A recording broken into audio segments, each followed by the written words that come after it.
قل من بيده ملكوت كل شيء وهو يجير ولا يجار عليه إن كنتم تعلمون سيقولون لله قل فأنى تسحرون.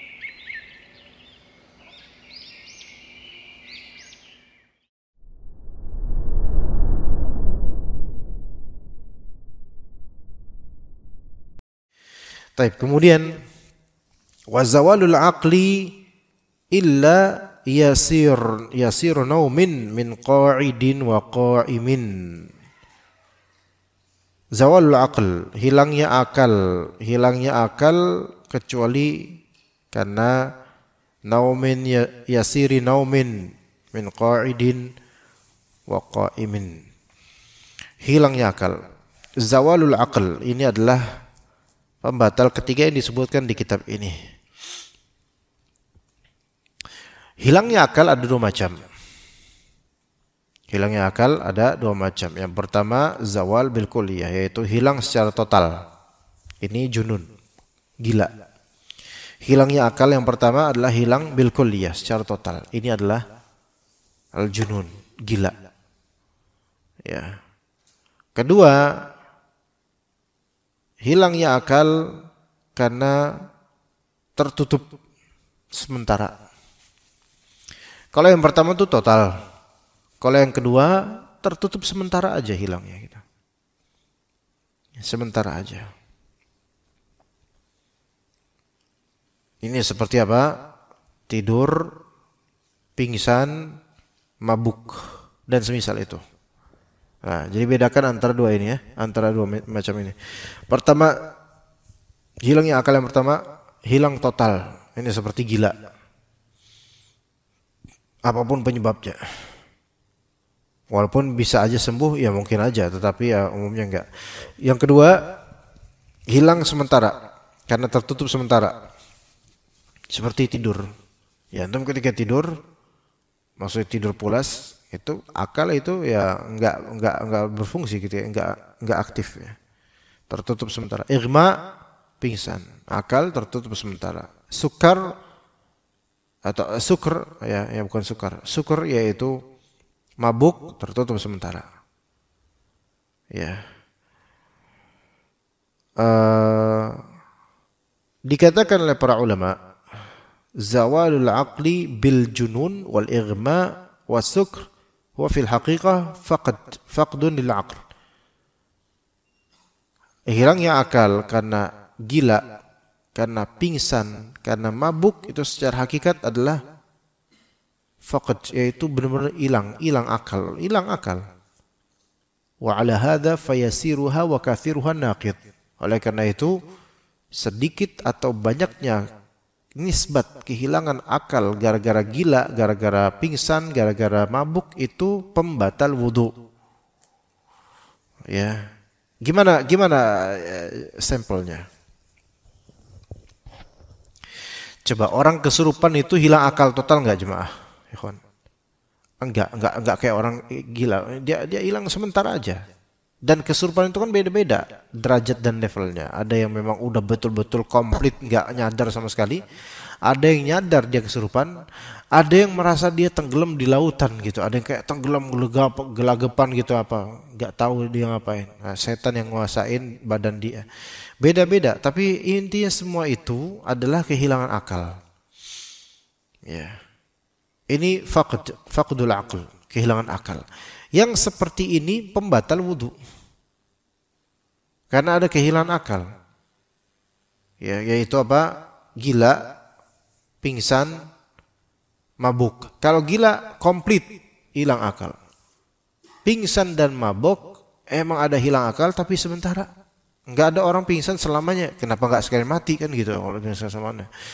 Enggak ada orang mabuk selamanya gitu kan. Nah, yang seperti ini kan hilang akalnya, maka sedikit atau banyak batal wudunya. Falau suri'a thumma istayqadha. Seandainya seseorang kesurupan, kemudian dia bangun sadar dari kesurupannya. Au sakira atau mabuk. Au ughmiya alaihi atau pingsan. In taqadha wudu'uhu sawa'un tala zaman au qasur.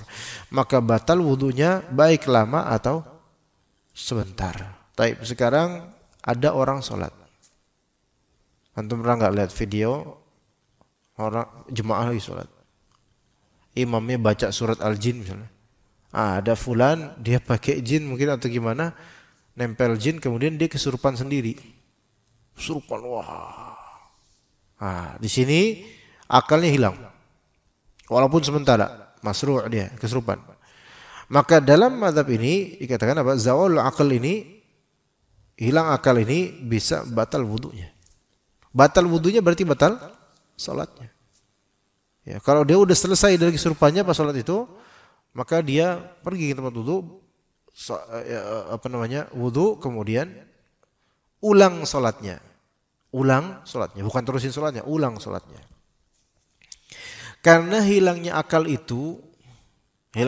seperti ini, ya, itu udah jelas.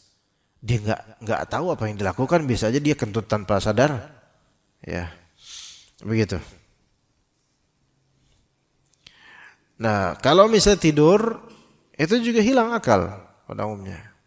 Tapi tidak bil kulliyah, tidak hilang total, enggak.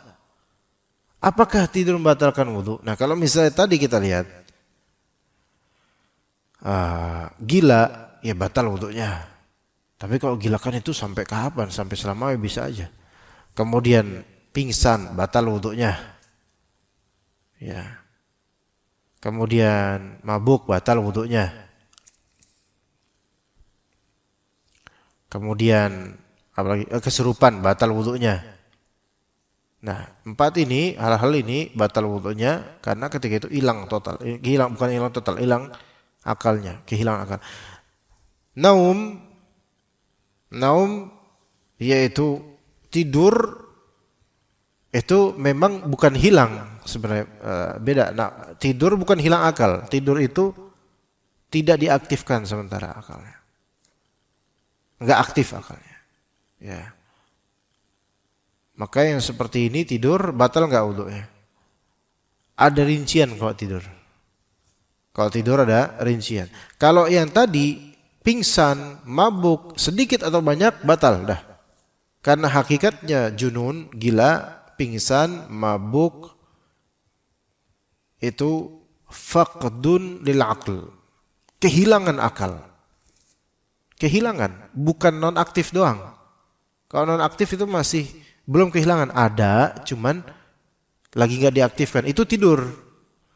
Adapun yang ini tuh hilang. Orang pingsan tuh hilang akalnya ketika pingsan. Pas sadar baru mulai. Ya. Begitu. Itu bedanya. Maka tidur ini ada rincian. Sedikit atau banyak, pulas atau enggak, nyender atau enggak. Nah, di sini ini disebutkan dirinci. Ya. Nah, tidur bagaimana dengan tidur? Apakah tidur itu naqid atau mazinnatun naqd? Apakah tidur itu pembatal murni atau tidur itu potensi membatalkan? Tinjauan ini tuh membuat hasil hukum tuh berbeda. Apakah tidur itu secara zat membatalkan atau tidur itu adalah mazinnah, persangkaan kuat untuk batal? Tuh.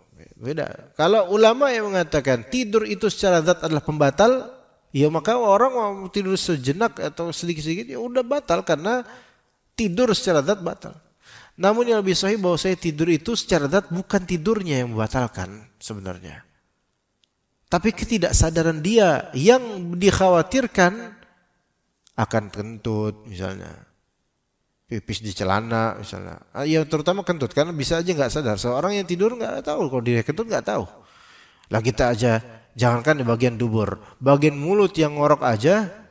Padahal cuma 1 menit tidur itu aja bisa aja istri kita bilang tadi ngorok misalnya. Masa sih? Nggak kerasa tuh. Lihat. Ketika 1 menit tidur itu akalnya tidak hilang, ada di kolbu tetapi sedang non aktif. Buktinya akal tersebut di kalbu itu masih ada, buktinya apa? Kalau mimpi kan kita bisa ingat. Gimana kita bisa mimpi ingat kecuali pakai akal? Ada akalnya, cuman tidak aktif di dunia nyata, aktif di dunia ruhnya gitu.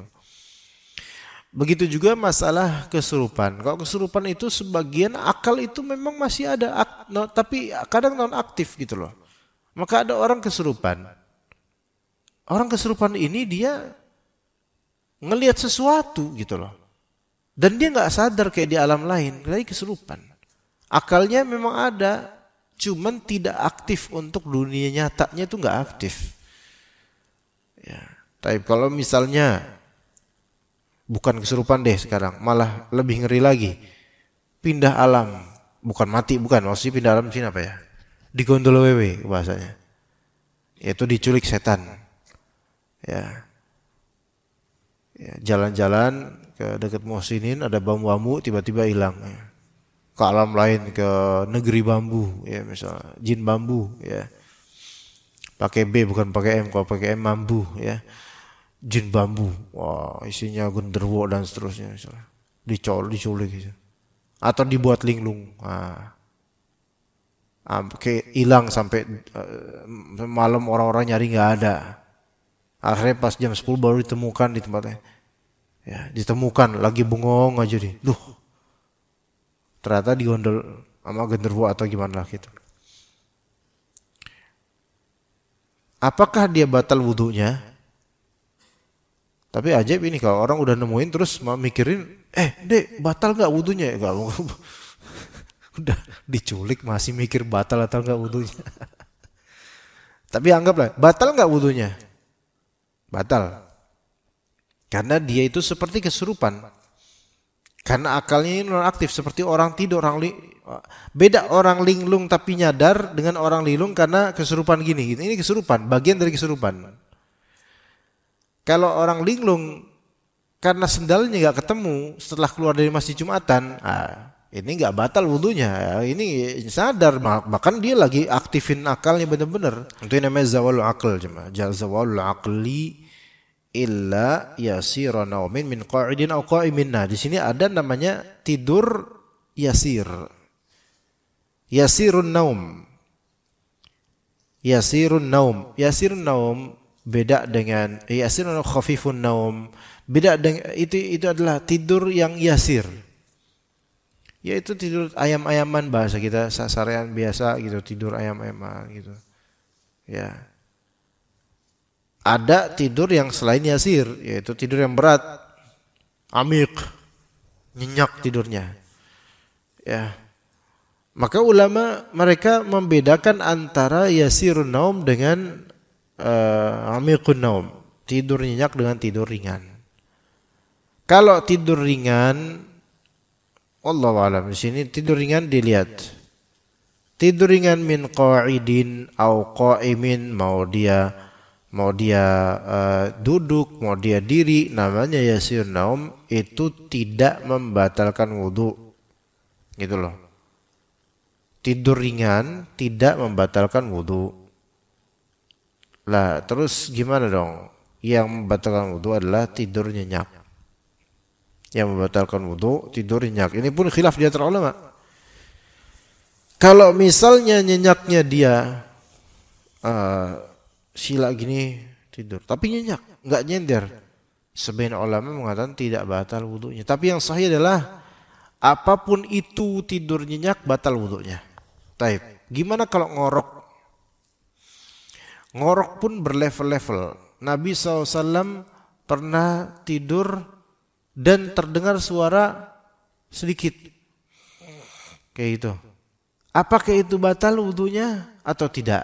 Nah, kalau misalnya ketika dia suaranya ada kayak gitu, namun dia sebenarnya masih sadar, ya, yaitu ihsas dan syuurnya, yaitu ihsas itu indra kulit, ya.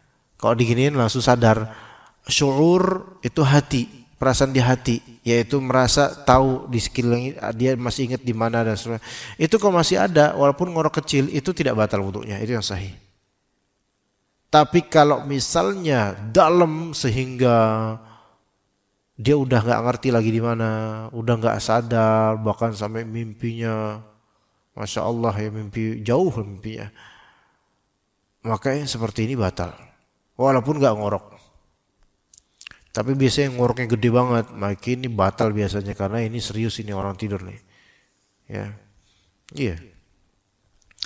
Tapi yang tadi tidur, kembali kita katakan, tidur itu apakah dia secara zat pembatal atau dia madhinnatun naqd, yaitu berpotensi membatal.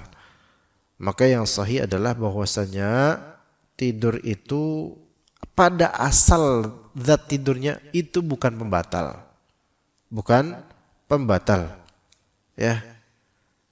Dalam hadis Nabi SAW, hadis Anas bin Malik, para sahabat mereka menunggu sholat Isya di zaman Nabi SAW. Hatta takhfiqa ru'usuhum, sampai kepala mereka tuh kayak gini-gini. Nungguin sholat Isya sampai ngantuk kayak gini. Itu emang dari zaman sahabat ada kayak gitu, model ngantuk kayak kita juga. Sama kan manusia kayak gitu. Hatta takhfiqa ru'usuhum, sampai kayak gini-gini ngangguk gini.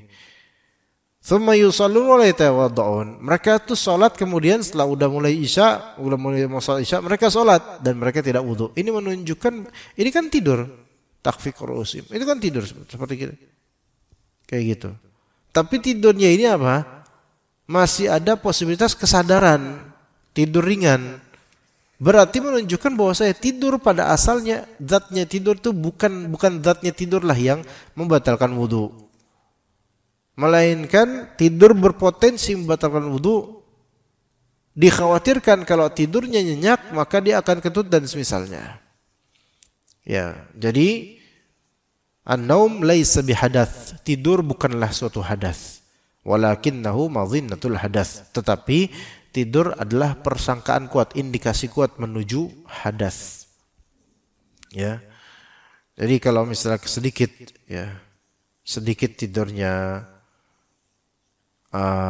masih kerasa lingkungan sekitar, masih ngedengar ini itu, maka wudunya tetap masih sama. Maksudnya dia tidak berhadas, dia suci, seperti itu. Adapun tidur panjang, tidur yang nyenyak, walaupun di Jumatan nyenyak banget, udah digerak-gerak oleh khatib sampai teriak-teriak dan malah makin teriak, makin nyenyak tidurnya, ini bebal sekali, makanya seperti ini batal wudunya. Dan ini banyak tuh di Jumatan. Masalahnya hal-hal kayak ini orang-orang pada Jumatan banyak yang tidur, apalagi kalau khatibnya itu ngebaca. Ya. Karena sebagai yang alhamdulillah Allah rezekikan untuk khutbah tiap saat, tiap Jumatan. Ya, benar yang beda antara khutbah ngebaca dengan kalau khatib baca total gitu. Ada khatib baca total dari teks doang. Dan ada khatib hanya poin-poinnya saja dan dia menjelaskan. Dan ada khatib yang enggak ada pegangan sama sekali, langsung. Mana yang lebih melekat bagi jemaah kira-kira? Antum gimana? Hah? Langsung. Apalagi kalau khotibnya tuh ngeliatin semua. Khutbah Jumat itu tidak disarankan untuk kanan kiri, Pak. Enggak.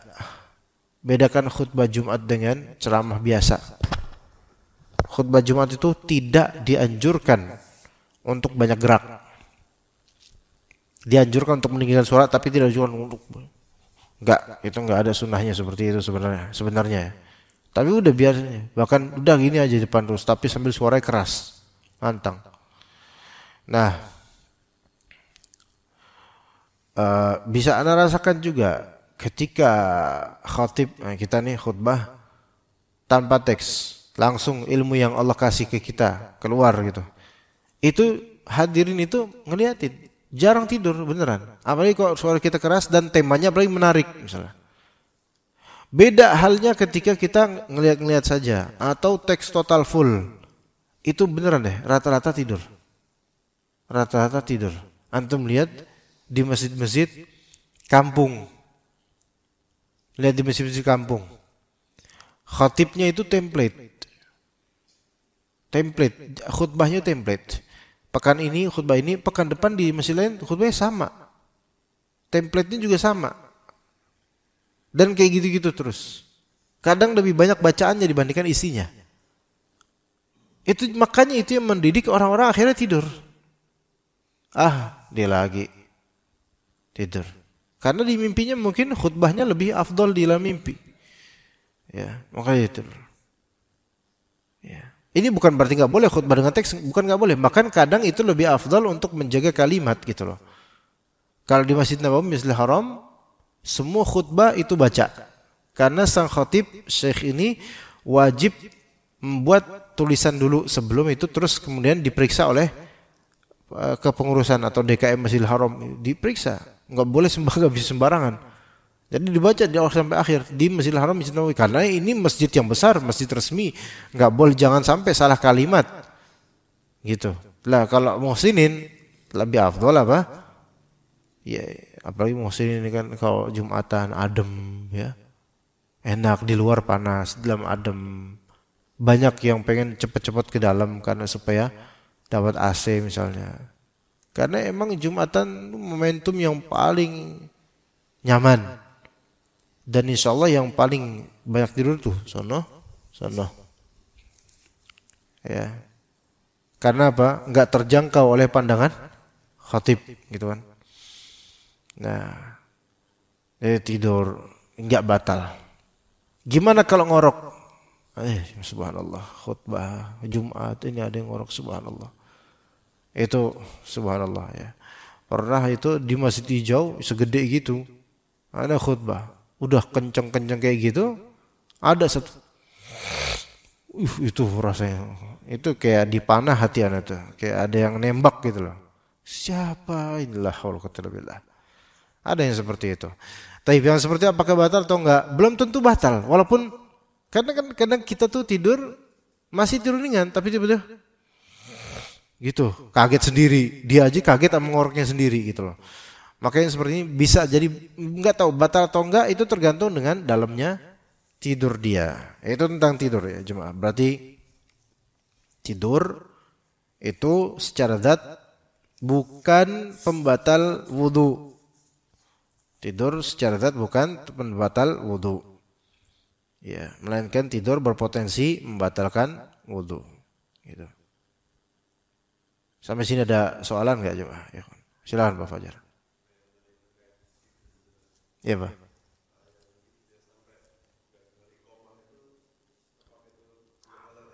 Kalau nggak dengar iqamah itu berarti kan dia udah syuurnya udah hilang gitu. Dia ya kalau nggak mendengar iqamah berarti batal wudunya. Karena nah itu yang Jumatan gitu ya. Biar terus Jumatan orang Allahu Akbar dia dibangunin sama temannya. Ngelawan lagi, ini subhanallah, ngelawan dia. Makanya yang sebenarnya batal wudunya. Nah, masalahnya orang kadang dinasihatin batal wudunya, wudu lagi sana. Orang enggak, saya cuma tidur kok, saya enggak batal wudu. Karena memegang dalam mazhab Syafi'i, kalau dalam mazhab Syafi'i tidur nancep gini, mau 10 apapun itu tidak batal wudunya. Karena ada hadis wika'ul ain as-sah, yaitu penutupnya mata itu adalah dubur. Penutupnya dubur adalah mata. Ya, mata itu penutup dubur. Kalau misalnya matanya tertutup, ya, maka duburnya dikhawatirkan kebuka. Tapi kalau kayak gini, maka dubur tidak akan terbuka, gitu loh. Pakai logika seperti itu. Dan memang kalau kita duduk, memang sih dubur kita tertutup betul. Tapi apakah semua orang kayak gitu? Enggak semua orang. Ada aja tetap ngotot dia kentut untuk ketika lagi apa? Lagi duduk gini. Ya, supaya mungkin Anda pernah cerita di sini. Ustaz Abu Ihsan Al-Athari hafizallah pernah cerita juga di suatu majelis bahwa ada jemaah Jumatan. Ya, sampingnya itu tidur. Ya namanya kita lagi Jumatan kan enggak bangunin orang tidur. Ya gimana? Udah biarin aja. Maka yang tidur itu kemudian kentut. Dengar suaranya. Dan dia enggak sadar kalau dia kentut. Ya, maka kemudian komat, Pak, bangun Pak. Pak, batal tadi wudunya. Loh kenapa? Bapak kentut. Enggak lah, saya tidur biasa, nggak mungkin kentut itu. Saya kan tidur duduk. Dipikirnya kalau dia nancep gini, kentut itu nggak bakal bergerilya gitu loh. Maka orang ini menganggap nggak bakal saya kentut. Ya dikira kentut tadi. Saya kan yang dengar. Saya dengar Pak. Enggak, marah dia. Enggak, saya nggak batal. Ya udah, urusan dia sama Allah. Makanya yang sahih itu adalah parameter batal atau tidaknya wudu karena tidur. Itu bukan di posenya. Bukan di pose. Walaupun memang umumnya pose rebahan itu lebih nyenyak daripada duduk, betul. Tetapi bukan di pose, tapi di mana? Di apakah sudah hilang ihsas dan syuurnya? Apakah sudah hilang ihsas tuh yaitu indera kulit dan syuur hatinya, perasaannya, pikirannya itu hilang enggak? Di situ parameternya. Ya. Ada orang tidur diginiin tubuhnya, digonjang-gonjang, itu enggak bangun-bangun, berarti ini ihsas dan syuurnya udah hilang. Begitu. Seperti itu ya. Gitu Pak Fajar. Ada lagi pertanyaan mungkin? Enggak ada. Ini udah suruk belum ya? Masih 5 menit lagi coba suruh. Jadi tadi 3 hal. Pertama, apa yang keluar dari kemaluan depan dan belakang itu batal wudunya. Mau itu mani, madhi, wadi, darah haid, darah istihadah, darah nifas, kentut dan semisalnya, maka itu semua membatalkan wudu.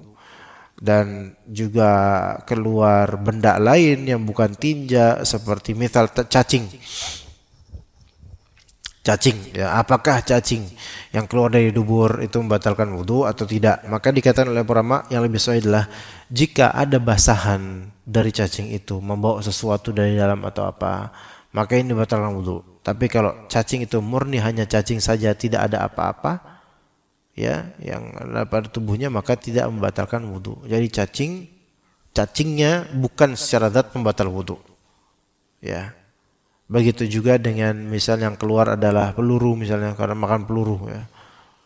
Enggak tahu gimana. Nah, kalau misal peluru itu keluar, apakah dia batal wudunya? Apakah peluru ini tinja? Kalau masih berupa peluru berarti bukan tinja. Cuman kalau dia keluar, pelurunya keluar dan ada bekas-bekas tempelan tinjanya, maka ini batal wudunya gitu. Batal wudunya. Adapun kalau keluar darah haid, darah nifas dan mani, maka bukan batal wudunya lagi. Ya, melainkan hadas besar yang nanti ditanggulangi dengan mandi besar. Ya, seperti itu. Juga tadi setelah itu masalah yang keluar dari sisa lainnya dari tubuh berupa air kencing dan tinja kalau keluar dari jalan keluar yang dibuat atau alami, namun selain dari kemaluan depan dan belakang, tapi di bawah pusar. Adapun kalau keluarnya di atas pusar dibuatnya, maka ini hukumnya seperti hukum muntah. Muntah tidak membatalkan wudu, dan muntah secara zat pada asalnya lebih sahih tidak najis. Muntah wallahu alam tidak najis. Mungkin kalau misalnya najis pun itu muntah yang sudah jadi cernaan gitu loh. Bukan cerna dalam artian jadi tinja, bukan, tapi dikiaskan dengan tinja yang muntah-muntah dari makanan kemarin itu mungkin kalau disebut najis mungkin seperti itu. Tapi kalau masih berbentuk yang tadi, ya misal tadi makan bubur, ya 2 jam kemudian keluar muntah, maka ini tidak najis. Apalagi buburnya masih ada, ayamnya aja masih ada gitu kan. Nah yang seperti ini tidak najis. Tapi kalau dia udah dari makan kemarin, belum keluar dari tinja, kemudian keluar udah busuk, udah bau, maka mungkin lebih tepat disebut najis. Tapi apakah batal wudunya? Enggak batal wudunya. Wong darah yang udah jelas-jelas najis saja yang lebih sahih tidak batal wudunya, apalagi muntah. Dan yang terakhir tentang masalah hilangnya akal. Jadi hilangnya akal itu ada yang komplit seperti gila dan ada yang sementara seperti tidur, seperti pingsan, mabuk, kesurupan dengan derajat tidur dan kesurupan yang beda-beda. Namun tidur itu pada asalnya bukan pembatal wudu secara zat. Ya, melainkan dilihat dari nyenyak atau tidaknya, karena kalau nyenyak potensi batal wudunya sangat besar. Ya, seperti itu yang bisa kita sampaikan. Barakallahu fikum. Terima kasih atas kalian antum semua. Barakallahu fikum jami'an. Wa sallallahu ala nabiyina Muhammad wa ala alihi wa sahbihi ajma'in. Subhanakallahumma bihamdika asyhadu an la ilaha illa anta astaghfiruka wa atubu ilaik. Assalamualaikum warahmatullahi wabarakatuh.